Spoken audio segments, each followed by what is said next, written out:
At exactly the wrong moment, humanity realized it was lost. Not lost in the poetic sense, but truly, mathematically lost. In the late 1970s, pilots crossed oceans guided by stars and radio guesses. Submarines vanished beneath waves with no way to know their exact position. Soldiers moved through unfamiliar terrain, trusting maps that were already outdated the moment they were printed. The world was connected by cables and radios. Yet no one could precisely say where they were. High above Earth, the answer waited in silence. In 1978, before smartphones, before digital maps, before anyone imagined asking a machine, "Where am I?" a rocket rose into the sky carrying something small, cold, and radical. It wasn't a weapon. It wasn't a camera. It was a clock.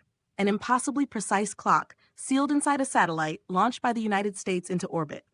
That satellite had a quiet mission: to keep perfect time and whisper it down to Earth. Inside control rooms, engineers held their breath. The satellite didn't need to see the ground. It didn't need to talk much. It only needed to exist, moving predictably, relentlessly, overhead. Each second it broadcast its time, racing outward at the speed of light. And on the ground, receivers listened. Here's the strange part. Position wasn't measured by distance. It was measured by delay. How late was the signal when it arrived? A few nanoseconds meant miles. A few more meant disaster. Time became geography. Seconds became space. At first, the system was fragile. There were only a few satellites. Coverage flickered, accuracy wavered. And many questioned the idea itself. Could invisible signals from space really guide ships, planes, and people? Or was this just another expensive experiment drifting silently above the planet? Then the pattern emerged. As more satellites joined the network, the whispers aligned.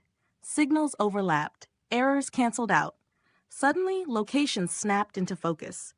A ship knew its position within meters. A plane corrected its course mid-flight. For the first time in history, humanity could locate itself anywhere on Earth, instantly, without landmarks, without stars, without asking for directions. The emotional shift was subtle, but permanent. Getting lost stopped being a mystery and became a choice. Today, that first satellite feels almost mythic. A single machine, launched decades ago, quietly rewired how humans move through the world. Every map app, every delivery route, every rescue mission traces its lineage back to that moment in 1978 when time itself was placed into orbit. We didn't just launch a satellite. We gave the planet a sense of direction. If this story made you pause, think, or see the world a little differently, please like, share, and subscribe. And tell me in the comments, where has GPS taken you that you never could have found on your own?